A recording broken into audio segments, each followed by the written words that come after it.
हमारे इस खास प्रोग्राम में आप सभी का स्वागत है। आपके साथ मैं हूं गीतांजलि। भारत आज एक तेजी से बढ़ती इकोनॉमी है, लेकिन क्या हमारी ग्रोथ को मापने वाले पैमाने अप टू डेट हैं? Ministry of statistics and programme implementation ने अब जीडीपी के बेस ईयर में बदलाव किया है। 27 फरवरी 2026 को रिलीज हुई ये नई सीरीज भारत के बदलते इकोनॉमिक स्ट्रक्चर का आईना है। आज हम समझेंगे कि रीबेसिंग क्या है और ये देश के आर्थिक भविष्य के लिए क्यों जरूरी है। जीडीपी का बेस ईयर दरअसल वो रेफरेंस ईयर है जिसकी कीमतों यानी प्राइसेस का इस्तेमाल रियल ग्रोथ कैलकुलेट करने के लिए किया जाता है। रीबेसिंग का मतलब है पुराने बेंचमार्क्स को अपडेट करना और नए आंकड़ों के जरिए अर्थव्यवस्था की सही तस्वीर पेश करना। पिछले कुछ वर्षों में भारत में बड़े स्ट्रक्चरल चेंजेस आए हैं। आज टेक्नोलॉजी, सर्विसेज और नई इंडस्ट्रीज तेजी से विकास कर रही हैं। इस नई सीरीज में मेथोडोलॉजिकल इंप्रूवमेंट्स किए गए हैं ताकि इनफॉर्मल सेक्टर सहित इकोनॉमी के सभी सेक्टर्स की गतिशीलता को बेहतर ढंग से कैप्चर किया जा सके। डेटा गैप्स को भरने के लिए इस बार एसूस यानी कि असंगठित क्षेत्र सर्वेक्षण, PLFS, श्रम बल सर्वेक्षण और हाउस होल्ड कंजम्पशन एक्सपेंडिचर सर्वे जैसे लेटेस्ट सर्वे का इस्तेमाल हुआ है।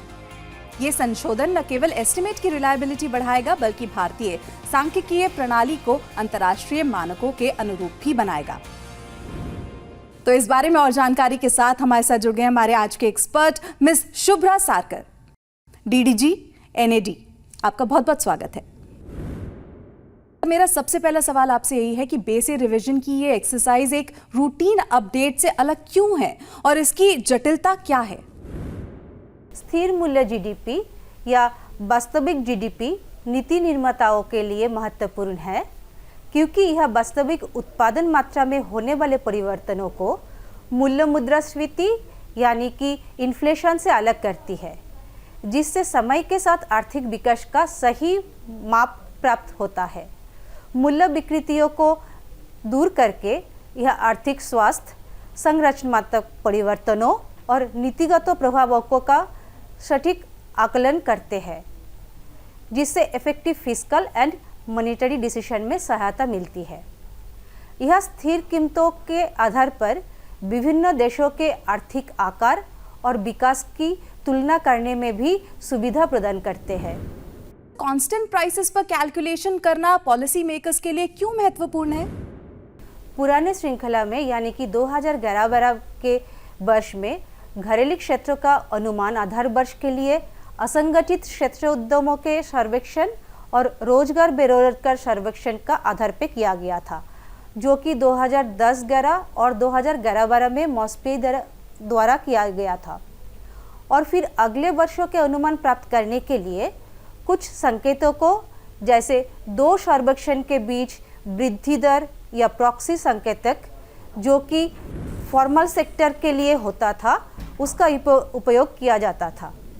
बट नए सीरीज में घरेलू क्षेत्र के वास्तविक स्तर के अनुमान प्रत्येक वर्ष नियमित सर्वेक्षणों जैसे कि असंगठित क्षेत्र उद्यमों और Asus periodic labour force survey के द्वारा किया जाएगा और ये आंकड़े हर साल मॉस्पी द्वारा उपलब्ध किया जाएगा ताकि घरेलू क्षेत्र का अनुमान अधिक सटीक और अपडेट होंगे, जिसके बदौलत हम जीडीपी का आधार वर्ष को यथार्थवादी और अधिक सटीक बनाते हैं।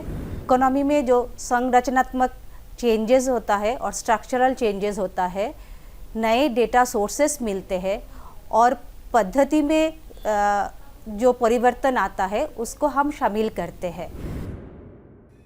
तो इस बार इनफॉर्मल सेक्टर के लिए क्या खास बदलाव किए गए हैं, हमें बताएं। जीडीपी आधार वर्ष का संशोधन एक जटिल प्रक्रिया है, इसलिए क्योंकि इसमें नए डेटा सोर्सेस को शामिल किया जाता है, तकनीकी चेंजेस जो होता है उसको शामिल किया जाता है, पूरा सांख्यिकी तकनीकी का जो समस्या है उसको समझ के उसको भी शामिल किया जाता है। और जीडीपी का आधार वर्ष चेंज होने के साथ साथ पूरे इकोनॉमिक का जो वैल्यूएशन है उसका जो सेक्टोरल शेयर्स है और वेट्स है उसमें भी चेंजेस आता है। इसलिए जीडीपी आधार वर्ष संशोधन एक बहुत ही जटिल प्रक्रिया है। आपको बहुत बहुत धन्यवाद हमारे साथ जुड़ने के लिए। रीबेसिंग की ये प्रक्रिया न केवल पारदर्शिता बढ़ाएगी बल्कि निवेशकों का भरोसा भी मजबूत करेगी। अगले एपिसोड में हम बात करेंगे उन डेटा सोर्सेज की जिन्होंने इस नई जीडीपी सीरीज को मुमकिन बनाया है। तो इसी के साथ इस एपिसोड में बस इतना ही। बने रहिए हमारे साथ।